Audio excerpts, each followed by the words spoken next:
Sidang perkara Kaico Liliana Herawati kembali digelar di Pengadilan Negeri Surabaya. Sidang kali ini, Jaksa Penuntut Umum, Darwis, menghadirkan saksi Yunita Wijaya, selaku bendahara internal di Yayasan Kyokushinkai. Dalam fakta persidangan, saksi mengaku tidak tahu menahu terkait tugasnya sebagai bendahara, sebab fungsinya hanya sebagai pembantu dari Erik Sastrodikoro, selaku Sekjen Bendahara Umum di perkumpulan. Saya hanya membantu Sensei Erik Sastrodikoro, dan bekerja hanya mengerjakan perintah mencatat uang CSR, dan dana arisan yang terkumpul di dalam kas. Selama menjadi bendahara, saya hanya mencatat dana yang ada di perkumpulan. Dana sebesar 6 miliar rupiah lebih terdiri dari dana CSR dan pengelolaan, sekaligus semua dana arisan sudah dikembalikan di tahun 2020, ungkap saksi Yunita. Saksi juga memastikan bahwa selain BCA, Perkumpulan Pembinaan Mental Karate Kyokushinkai, juga mempunyai rekening penampungan lain di Bank Artagraha, dan Bank Mayapada, yang kesemuanya dikelola Erik Sastrodikoro. Tak hanya itu, saksi juga memastikan bahwa untuk biaya kegiatan Perkumpulan Pembinaan Mental Karate Kyokushinkai, selama ini dibiayai oleh Bambang Irwanto. Sebab tidak ada sponsor lain, kecuali Bambang Irvanto. Berdasarkan informasi yang saya terima di grup WhatsApp pengurus perkumpulan, catatan perincian itu sudah diambil oleh Liliana Herawati. Ada orang yang mengambil dari sekretariat, orang yang mengambil itu suruhannya siapa? Saya tidak tahu, tandasnya yang disambut teriakan pengunjung sidang. Didesak oleh Ketua Majelis Hakim Ojo Sumarna, agar saksi Yunita dapat membuktikan tuduhannya tersebut, namun saksi Yunita pun kelabakan. Saya hanya pernah baca di grup WhatsApp pengurus perguruan, namanya siapa saya lupa. Yang posting siapa saya tidak ingat, tapi saya akan mencarinya. Karena ada orangnya Liliana yang pegang kuncinya, jawab saksi Yunita yang sekarang menjabat sebagai sekretaris pusat. Dikejar oleh Hakim Ojo Sumarna, di mana keberadaan catatan perincian uang perkumpulan sebesar 6 miliar rupiah lebih. Diambil Liliana tahun 2021. Memang yang ambil bukan dia Liliana sendiri. Yang pasti catatan perincian itu sekarang ada di Batu Malang, di rumah kediaman Liliana, jawab saksi Yunita. Terkait tuduhan pengambilan catatan perincian dana arisan perkumpulan sebesar 6 miliar rupiah, sempat ditegur Hakim anggota Ketut Suarta, namun saksi Yunita kukuh mempertahankan tuduhannya yang menyudutkan terdakwa. Usai persidangan, Abdul Wahab selaku juru bicara mengatakan, arisan tersebut sejak 2007 yang diserahkan ke anggota perguruan yang hasilnya diperuntukkan kegiatan perguruan. Kemudian tahun 2015 akhirnya Chandra membuat badan hukum untuk menampung arisan, dan kita nggak ada curiga apa-apa dan kemudian dipegang oleh Chandra kontribusinya semakin kecil, yang terakhir 7 miliar atau 5 miliar, akhirnya lama-kelamaan di Chandra ini ada niat untuk menguasai perguruan Kyokushinkai. Karena hak merek perguruan Kyokushinkai Chandra tahu yaitu terkait hak mereknya ada nama terdakwa dan Chandra mengajukan hak mereknya namanya Chandra di Menkumham sudah 6 kali, tetapi ditolak oleh Menkumham. Apalagi sikap hakim pada sidang yang lalu, mengatakan terdakwa tidak damai, kenapa suara ini diungkapkan di persidangan sedangkan ini perkara pidana. Sedangkan di luar banyak tekanan-tekanan kepada Liliana supaya damai kalau tidak damai akan ditahan terus dan ditakut-takuti supaya damai, ada dugaan hakim udah melanggar kode etik di persidangan. Ujar Wahab. Sementara, Asrilia Kurniati dari Ikatan Perempuan Indonesia Peduli, menyatakan pihaknya mendukung agar Kaico Liliana yang diduga terzolimi ini segera dibebaskan. Kita sebagai Ikatan Perempuan Indonesia peduli dengan mengikuti sidang tadi. Saksi yang diajukan tidaklah relevan dan kurang bertanggung jawab, kami menyimpulkan. Dalam sidang ini sudah sangat terlihat jelas jika pihak penggugat tidak konsisten memberikan kesaksian. Maka itu, pihaknya optimis, insya Allah Kaico Liliana akan memenangkan perkara ini. Di sini kami juga mendukung bila ada seorang wanita yang terzolimi karena minta adanya transparansi keuangan untuk perguruannya, karena saksi sendiri mengakui bahwa yang ikut arisan yakni perguruan, simpatisan dan umum. Kalau tidak ada transparan, berarti ada sesuatu nih, Ibu Asrilia. Sebagai bendahara umum perkumpulan ini pun tidak punya SK melainkan hanya ditunjuk oleh pendiri perkumpulan Bambang Irwanto untuk membantu sekjennya Erik Sastrodikoro. Dia diperbantukan untuk mencatat keuangan, tetapi saat ditanya pengacara terdakwa, malah tidak tahu apa-apa tentang keuangan yang dia catat, sedangkan bendahara dan sekjen juga tidak ada seknya. Jadi ini organisasi apa? Tanya Eke. Sebagai mata awam, kata Asrilia. Kasus ini tampaknya lebih banyak yang tujuannya diduga direkayasa untuk berkonspirasi menjatuhkan Kaico Liliana. Maka itu, kami tegas untuk mendukung perempuan yang terzolimi dan bertekad memerangi kezoliman yang ditujukan kepada perempuan. Tuntasnya.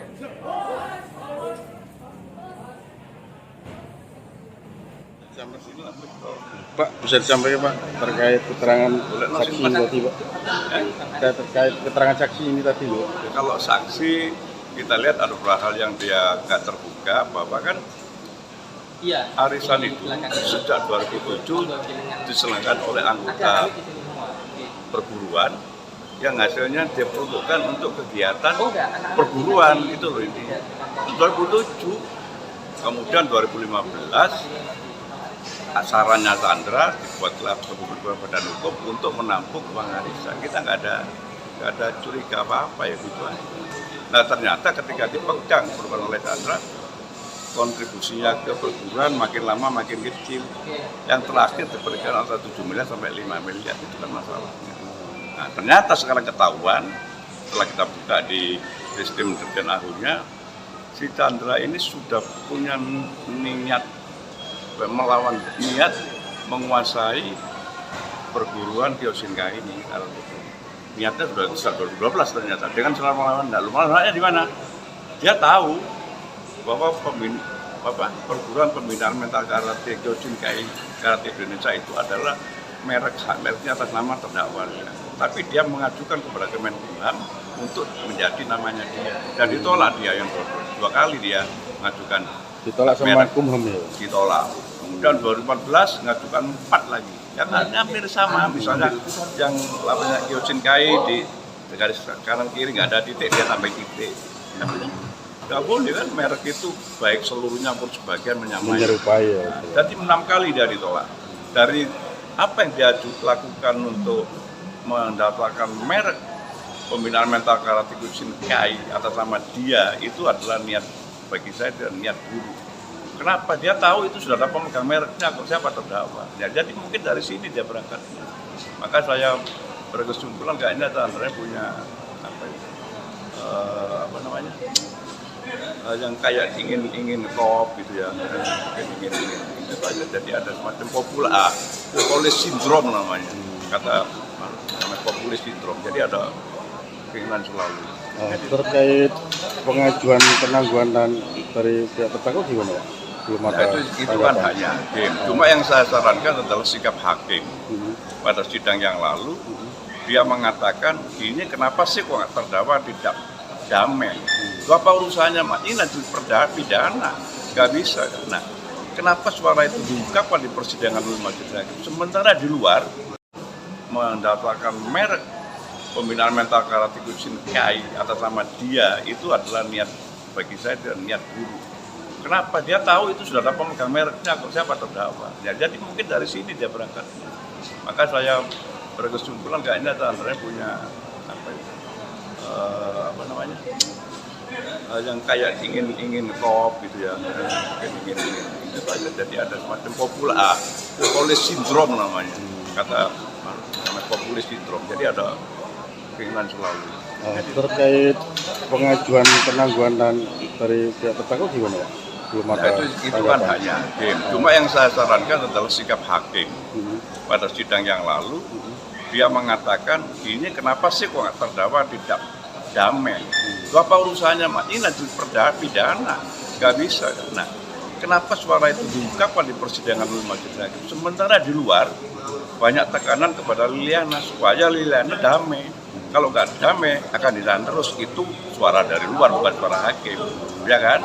Jadi takut-takuti kan, kalau kamu nggak damai akan tahan terus. Nah, Ada teror berarti Pak? Ya, teror. Terus hakim yang ngapain tanya?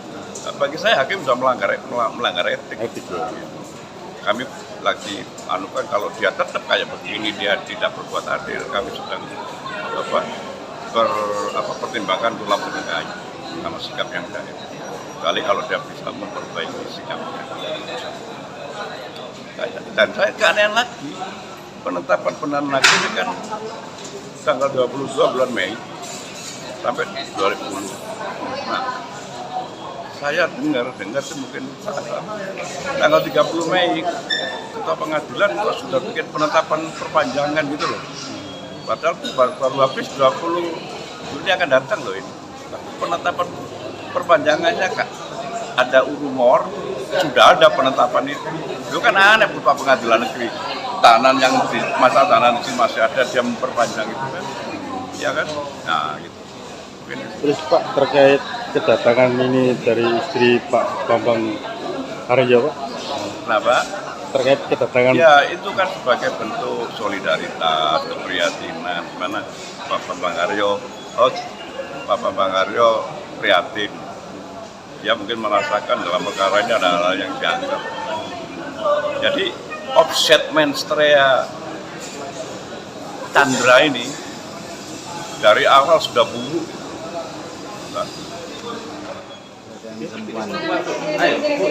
Ikatan Perempuan Indonesia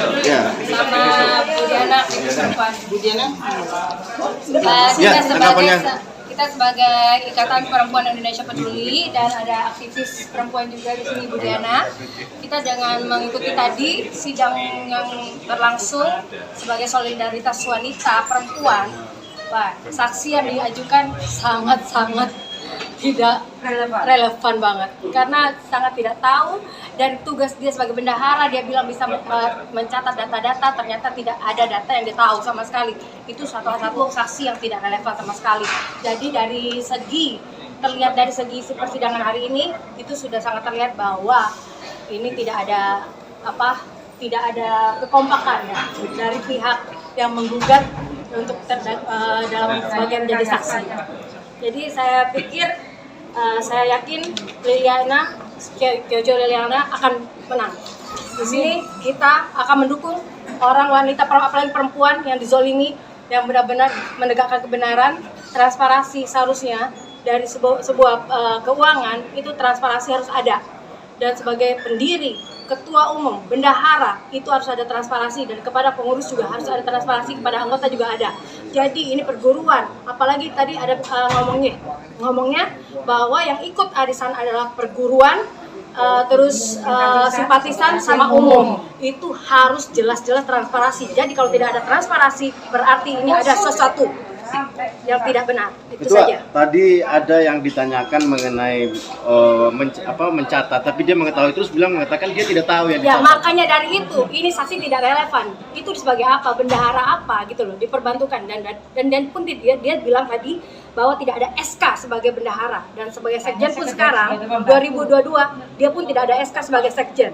Jadi ini benar-benar suatu perkumpulan yang karyanya tidak ada RT dan semuanya ya. Kayaknya perkumpulan abal-abal. Apakah dilihat ada rekayasa yang disampaikan? Sangat terlihat jelas. Sangat terlihat jelas. Kalau saya sebagai mata awam, ini sebagai bentuk saya sebagai perempuan dan saya sebagai mata masyarakat, terlihat jelas bahwa ini ada konspirasi untuk menjatuhkan Kyojo Liliana. Itu saja. Nama lengkap dan perwakilan dari? Saya dari founder Ikatan Perempuan Indonesia Peduli, Asrilia Kurniati Bambang Haryo. Iya. Apa, Mas?